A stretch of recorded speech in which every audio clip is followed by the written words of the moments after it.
भारत की भाषा भी संदीप भटनागर में बहुत बहुत स्वागत है आपका दोस्तों। आज का टॉपिक बहुत ज्यादा इंपॉर्टेंट होने वाला है। और जो ईरान में हो रहा है ना, वो सिर्फ ईरान का मामला नहीं है दोस्तों। ये पूरी एशिया और पूरी दुनिया की स्टेबिलिटी से जुड़ा हुआ है।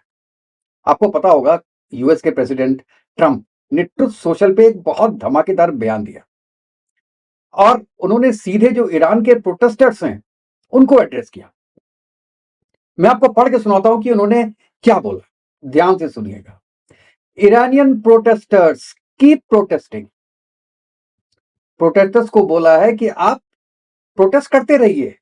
Take over your institutions, save the name of the killers and abusers, they will pay a big price.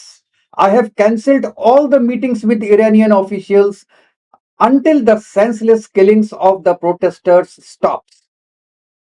Help is on its way. MIGA, president Donald Trump. MIGA क्या है यहां पे? MIGA means make Iran great again. जी हां, MAGA से मीगा।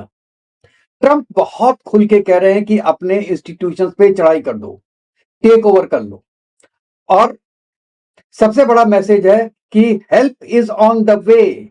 इसका क्या मतलब होता है कि आपके रास्ते में है, हम कुछ करने वाले हैं। डजंट मीन कि अमेरिका चढ़ाई कर देगा, मिलिट्री स्ट्राइक कर देगा ईरान के ऊपर। यह सबसे सबसे ज्यादा इंपॉर्टेंट सवाल है आज के वक्त में। और अगर ईरान और यूएस का क्लैश हुआ तो मिडिल ईस्ट, वेस्ट एशिया, पूरा रीजन जो है ये अनस्टेबल हो जाएगा दोस्तों। और आपको पता है कि जो ईरान है वो पूरे एशिया का एक गेटवे है और पूरी ये जो स्ट्रेटेजिक पोजीशन है इसमें कैओस फैल जाएगा। एक्सपर्ट्स ये भी कहते हैं कि अमेरिका कभी भी ईरान पे अटैक कर सकता है। उसके रीजंस मैं आपको आगे बताऊंगा कि ऐसे कौन कौन से इंडिकेशंस हैं। लेकिन उससे पहले आप वेनेजुएला के बारे में सोचिए। वहां से आपको यूएस का एग्रेसिव बिहेवियर दिखाई दिया होगा और उसके बाद सैम बहादुर और भी चौड़ा हो रखा है।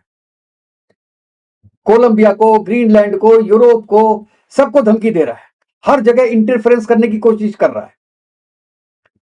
लेकिन एक चीज का यहां पे और ध्यान दीजिएगा कि इन सब रीजन के कारण, जो अभी आज का टॉपिक नहीं है, लेकिन इन सब रीजंस के, अमेरिका के ऐसे बिहेवियर के कारण इंडिया और यूरोपियन कंट्रीज के बीच में क्लोजनेस बढ़ी है। जैसे कि आपने अभी देखा कि जर्मनी के वाइस चांसलर इंडिया आए हुए थे और बहुत तारीफ करके गए वो नरेंद्र मोदी साहब की। ये सब उसी कॉन्टेक्स्ट में है। चलिए अब हम बात करते हैं कि ईरान में आखिर हो क्या रहा है। सड़कें भरी हुई हैं, आपने देखा। ट्रेडर्स प्रोटेस्ट कर रहे हैं। और ट्रेडर्स क्यों प्रोटेस्ट कर रहे हैं? क्योंकि इतनी ज्यादा सेंसरशिप हो रखी है वहां पे, इन्फ्लेशन बहुत ज्यादा बढ़ गया है, अनएम्प्लॉयमेंट के बहुत ज्यादा बढ़ गया है। साथ में हिजाब की जो प्रोटेस्टर्स लेडीज थी वो भी आ गई हैं। मतलब ये है कि ये सिटी टू सिटी, मतलब 200 सिटीज में ये अपस्प्रिंग चल रही है। और जो खमैनी रिजीम है उसके अगेंस्ट में जो गुस्सा है वो बिल्कुल दोनों का, दोस्तों का साफ दिखाई दे रहा है। अब क्या हो रहा है इसमें? स्टूडेंट्स, वुमेन, ट्रेडर्स सब इन्वॉल्व हो गए हैं। अच्छा दोस्तों, इश्यू भी बहुत जेन्युइन है। लेकिन ईरानियन जो रिपोर्ट्स हैं वो ये भी कह रही हैं कि कुछ American made elements, professionally trained लोग, वो इंस्टीट्यूशंस को जला रहे हैं, ईरान के टेक ओवर की कोशिश कर रहे हैं। और ट्रंप का स्टेटमेंट ये कंफर्म भी करता है। ट्रंप कह रहे हैं इंस्टीट्यूशंस को टेक ओवर करो, हम हेल्प भेजेंगे।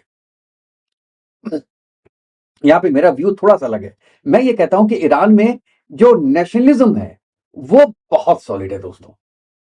अगर अमेरिका और इजराइल अटैक करेगा ईरान पे तो ईरानियंस, आप देखिएगा, एकजुट हो जाएंगे। उस समय ये बुर्का भूल जाएंगे, नकाब भूल जाएंगे, महंगाई भूल जाएंगे, इन्फ्लेशन भूल जाएंगे और एक होके लड़ेंगे।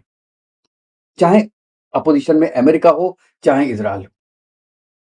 जब नेशनल थ्रेट पे बात आएगी तो सब एक होंगे। तो इसलिए मैं कहता हूं, क्या ये रिजीम चेंज जो अमेरिका सोच रहा है वो इतना इजी होगा? बिल्कुल नहीं। ये बहुत बड़ा एक टेस्ट होगा अमेरिका के लिए, क्योंकि उससे केवल ईरान इफेक्ट नहीं होगा, पूरा एशिया उससे इफेक्ट होगा। और आप तो जानते हैं, एक्सपर्ट तो ये भी कह रहे हैं कि अटैक कभी भी हो सकता है। अब बात करते हैं कि उसकी कॉन्सिक्वेंसेस क्या होंगी अगर हो जाता है तो। आपको पता है कि ईरान का जो रियाल है वो डॉलर के खिलाफ एकदम से क्रैश हो चुका है। आज एक जो डॉलर है वो करीब 12 से 13 लाख रियाल्स के बराबर है। जी हां, बिल्कुल सही सुना, 12 से 13 लाख रियाल। और जो मेजर बाकी जो करेंसीज हैं उनके अगेंस्ट में ये जो रियाल है लगभग जीरो हो चुका है। और नेचुरल है कि इन्फ्लेशन बहुत हाई है वहां पे। और आपका जो ये रिजीम है ये इससे तो जूझ ही रहा है क्योंकि अमेरिका ने सैंक्शंस लगाए हैं। और साथ में ये जो ह्यूमन राइट्स है, वुमेन राइट्स हैं, उनके अगेंस्ट में भी जूझता नजर आ रहा है पूरा ईरान। सेंसरशिप नेचुरल है बढ़ती जा रही है, कंट्रोल बढ़ता जा रहा है।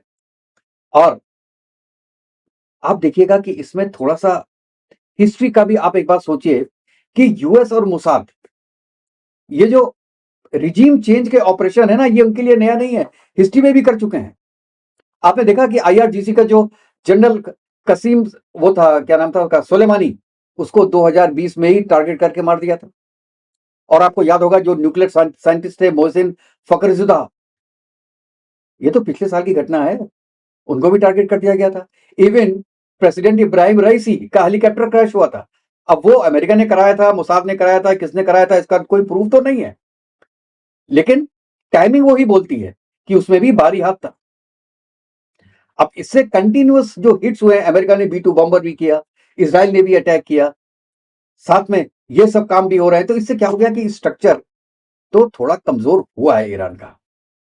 और इसके साथ देखिए स्टक्सनेक्ट जैसे साइबर अटैक्स भी हुए हैं, किसको, इनके न्यूक्लियर प्रोग्राम को हिट करने के लिए, इसकी भी हिस्ट्री है।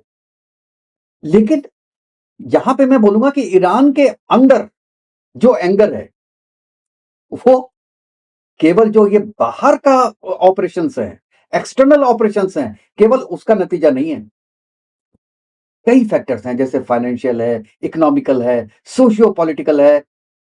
सब प्रॉब्लम्स मिलके जो एक लंबे समय से चल रही है ईरान में, ये प्रॉब्लम आई है। अब क्या हुआ है कि जो लास्ट के 45 ईयर्स का खुमैनी का रिजीम है, उसके अगेंस्ट में एक एंगर बिल्डअप हो रहा है। और कुछ लोग तो दोस्तों इसको 1979 का जो रिवोल्यूशन हुआ था उससे भी बड़ा एक मूवमेंट बता रहे हैं। आई डोंट नो उतना बड़ा वहां रिजल्ट पहुंचेगा या नहीं पहुंचेगा, लेकिन बता रहे लोग कि उससे भी बड़ा 1979 वाला। और नेचुरल है कि this will be effective as a power shift होगा। अब इसमें नाम किसका आ रहा है, रजा पहलवी। आपको पता है रजा पहलवी कौन है? ये जो ईरान के एक्स शाह है उनका बेटा है। और ये एक जो मोनार्की है, राजाहत, बादशाहत, उसको रिप्रेजेंट करता है। अब एक खोमैनी को हटा के लोग ऐसे लोग को लेके आ रहे हैं जो कि मोनार्की है। अब ट्रंप का ऐसे में इंस्टीट्यूशनल टेक ओवर करने का पुश, ये क्या कहता है? वो ये भी कहता है कि help is on the way. मतलब तीन तरीके से देखिए वो हेल्प कर सकता है। इसको एक तरीके से आप कोवर्ट तरीके से बोल सकते हैं, एक ओवर्ट तरीके से बोल सकते हैं, एक कंबाइंड बोल सकते हैं। कोवर्ट का मतलब यह है कि कोई सीक्रेट ऑपरेशन कर सकता है यूएसए, जैसे इंटेलिजेंस, प्रॉक्सीज, साइबर अटैक, ऐसे कर सकता है। और ओवर्ट का मतलब क्या हुआ, ओपन मिलिट्री अटैक कर दे, चारों तरफ से डिप्लोमेटिक प्रेशर अप्लाई करे, जैसे इंडिया के ऊपर कर रहा है, चाइना के ऊपर कर रहा है, रशिया के ऊपर कर रहा है कि हम 25% एक्स्ट्रा टैरिफ लगा देंगे अगर ईरान से कोई भी ट्रांजेक्शन हुआ। ईरान से कोई सामान आया या आपने सामान को बेचा तो हम आपके पास 25% एडिशनल टैरिफ लगा देंगे। मतलब इंडिया के ऊपर तो भाई साहब 75% टैरिफ हो जाएगा बैठे बैठे। और कंबाइंड का मतलब हुआ तीसरा कि दोनों मिक्स, कोवर्ट भी ओवर्ट भी। अब इसमें देखिए कि मिडिल ईस्ट में भी आपको हलचल दिखाई दे रही है। और कतर में जो आर्मी बेस है यूएस का, उसमें भी हेलीकॉप्टर्स दिखाई दे रहे हैं, हलचल दिखाई दे रही है। एक डियागो ग्रेशिया में भी एक्टिविटी में देखा गया। ये डियागो ग्रेशिया क्या है? ये ईरान के पास एक बंदरगाह है जो आज के दिन में यूके के पास है, लेकिन वहां पे मिलिट्री का बेस है, इंडियन ओशन में है। वहां पे भी काफी एक्टिविटी देखी गई है, ये रिपोर्ट्स यही बोल रही हैं। साथ में कुछ प्लेन्स देखे गए हैं पाकिस्तान में। तो मतलब क्या है कि हो सकता है अमेरिका पाकिस्तान की एयरबेस का यूज करे ईरान पे अटैक करने के लिए, ये भी सुनाई दे रहा है। अच्छा, अब दूसरा इंटरनेट की बात करें तो आपको पता है कि स्टारलिंक ने टर्मिनल्स वहां पे लगाए थे, और मतलब स्टारलिंक के 40 से लेके 5,000 टर्मिनल तक इमरान में ऑपरेट कर रहे थे, और इंटरनेट की कनेक्टिविटी को कायम रखने के लिए ये जरूरी भी था। लेकिन रशिया के सपोर्ट से, जैसा लोग बोल रहे हैं, 80% तक जो स्काई जैमर्स वो लगा दिए गए हैं और इंटरनेट को इन्होंने डिसेबल कर दिया है। और अब जो रिपोर्ट्स आ रही हैं ईरान से वो कंफ्यूजन है। कभी कभी रिपोर्ट आती है कि 12,000 लोग डेथ हो गई, कभी आती है 1,100 लोगों की डेथ हुई, कभी प्रोटेस्टर्स का आपके पास वीडियो आता है, और कभी गवर्नमेंट सपोर्टर प्रोटेस्टर्स का भी वीडियो आ रहा है, जो खमैनी के साथ खड़े हैं प्रोटेस्टर्स, उनका भी आ रहा है। अब कई लोग दोस्तों इसको बता रहे हैं जो तिमाम स्क्वायर में हुआ था ना कत्लेआम, उससे कंपेयर कर रहे हैं। और अब हम बात उसी पे आते हैं, ट्रंप की। ट्रंप खुद, आप ये देखिए कि यूएस में क्या कर रहा है। यूएस के जो प्रोटेस्टर्स हैं उनके अगेंस्ट में कुछ करता है? आईसीई को फ्री हैंड दे रखा है, मारो लोगों को। अगर कोई, आप ये सोचिए कि अगर कोई फॉरेन का लीडर अमेरिकन से ये कहे कि अपने इंस्टीट्यूशंस को टेक ओवर कर लो, हाँ हेल्प इज कमिंग, तो रिएक्शन क्या आता है अमेरिका का? यहां पे अमेरिका का डबल स्टैंडर्ड बिल्कुल साफ दिखाई दे रहा है। यहां पे देखिए, अमेरिका ने पूरा चोक तो कर दिया है ईरान को, और ये गठबंधन नजर आता है सीआईए का और मोसाद का। कई लीडर्स, जैसे आपको मैंने पहले बताया कि कई लीडर्स ऐसे हैं जो कि खत्म कर दिए गए।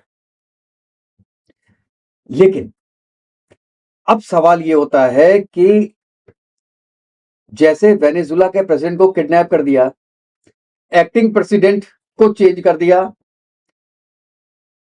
वो क्या दिखाई देगा ईरान में? क्या ट्रंप को पाकिस्तान में जो न्यूक्लियर टेस्ट हुए हैं वो दिखाई नहीं दे रहे? हिंदू सिख क्रिश्चियंस के ऊपर जो अत्याचार हो रहा है पाकिस्तान में वो दिखाई नहीं दे रहा?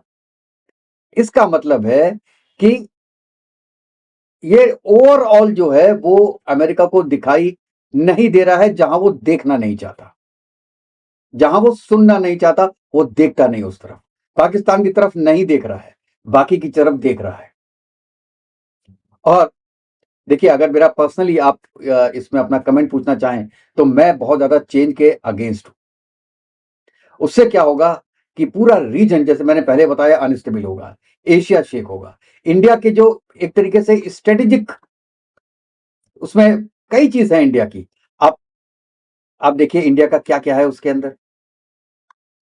इंडिया का आपका पोर्ट है, आईएनआरटीसी है, ट्रेड जो रूट है वो है, चार बार पोर्ट है, सब में इफेक्ट होगा। और जो ये रेजा पहलवी है, उसको यूएस का टूल माना जा रहा है। क्यों? क्यों? उसका फादर जो किंग शाह था, उसने 65 और 71 में दौरान पाकिस्तान की हेल्प की थी। इंडिया चाइना रशिया के खिलाफ ये पूरा एक गठबंधन हमको नजर में आता है। आप दोस्तों इसके बारे में क्या सोचते हैं कि ओपनली बंदा बोल रहा है कि इन्फिल्ट्रेटर्स, ट्रेंड एजेंट्स इंस्टीट्यूशंस में घुस के आग लगा दो, लेकिन आप देखिए कि क्या ये सही है? ये कहना क्या सही होगा? और इस जो पूरे प्रोटेस्ट होगा उसका स्पिल ओवर का भी खतरा है, जैसे श्रीलंका में हुआ, नेपाल में हुआ, बांग्लादेश में हुआ। ऐसा कहीं ऐसा ना हो कि इंडिया में कुछ ऐसा करने की कोशिश करें। हालांकि इंडिया में जो सिविलाइजेशन है उसके रूट्स बहुत गहरे हैं, तो इंडिया तो उसका रेसिस्ट करेगा। लेकिन सवाल यह है कि क्या सिमिलर वे में अमेरिका इंडिया में भी करने की कोशिश करेगा ईरान के बाद, अगर ईरान में सक्सेसफुल होता है? और मुझे तो ये लग रहा है कि ईरान में सक्सेसफुल होगा, क्योंकि अमेरिका कुछ ना कुछ एक्शन जरूर लेगा।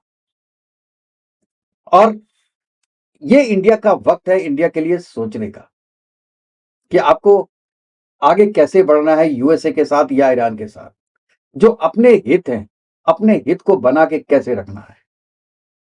लेकिन साथ साथ में ये भी बोलूं कि ईरान में जो वुमेन रिफॉर्म्स की मांगे हैं वो लेजिटमेट है। इकोनॉमी और जो करेंसी का कोलैप्स है वो भी रियल है। सब कुछ रियल है और होना चाहिए। तो मैं तो ये कहूंगा कि खमैनी को पावर ट्रांसफर करनी चाहिए और जो प्रेसिडेंट है उनके पास ज्यादा पावर रखनी चाहिए, क्योंकि वो एक तरीके से इलेक्टेड रिप्रेजेंटेटिव है। Khamenei is not a elected person. उनको पावर देनी चाहिए। और जो जो डिमांड्स हैं, जैसे वुमेन रिफॉर्म्स हैं, फलाना डिमांड का जो छोटी छोटी चीजें हैं, वो तो पहले दिन से खत्म कर दें। तो क्या होगा कि आपके आधे प्रोटेस्टर तो खत्म हो जाएंगे। अगर आपने हिजाब बंद कर दिया कि कोई जरूरी नहीं है, जिसको पहनना है पहने, जिसको ना पहनना है ना पहने, तो उससे क्या होगा? उससे ये होगा कि आधे प्रोटेस्टर्स घर में बैठ जाएंगे, अब केवल ट्रेडर्स रह जाएंगे। और उसके बाद आप अमेरिका से बात कीजिए, क्योंकि अगर खोमैनी चला जाता है और जो उनका प्रेसिडेंट है, पिचकाई क्या नाम है उसका, वो बन जाता है, तो क्या होगा कि अमेरिका खुद बात करेगा। और जब अमेरिका बात करेगा तो कोई ना कोई सोल्यूशन निकलेगा, एजिटेशन कम होगा और ये पूरे वर्ल्ड के लिए अच्छा होगा और हिंदुस्तान के लिए अच्छा होगा। दोस्तों, आपकी क्या राय है? आप अपनी राय इसके बारे में जरूर बताइएगा कि आप क्या सोचते हैं कि अमेरिका डायरेक्ट अटैक करेगा? और जो मीडिया का संदेश दे रहा है यूएस, वो खुद कितना देखता है, उसको खुद कितना अप्लाई करता है? ब्लैक लाइफ मैटर्स यूएसए में ही हुआ था, ईरान में नहीं हुआ था। और जो एक जो आप कहते हैं ब्राउन कलर्ड लोग हैं, ब्लैक कलर्ड लोग हैं, उनके साथ जो हो रहा है, जो इवन इलीगल इमिग्रेंट छोड़ो, जो इमिग्रेंट हैं उनके साथ यूएसए में क्या हालत हर्ष हो रहा है, ये क्या किसी को पता नहीं है? दगी छुपी बात है। अपना देश संभल नहीं रहा, दूसरे देशों को संभालने के लिए जा रहे हैं ट्रम्प बहादुर। आपकी क्या है राय है दोस्तों? इसके बारे में जरूर बताइएगा। फिर नेक्स्ट वीडियो में मिलते हैं, तब तक के लिए जय हिंद, जय भारत, वंदे मातरम। खुश रहिएगा, स्वस्थ रहिएगा।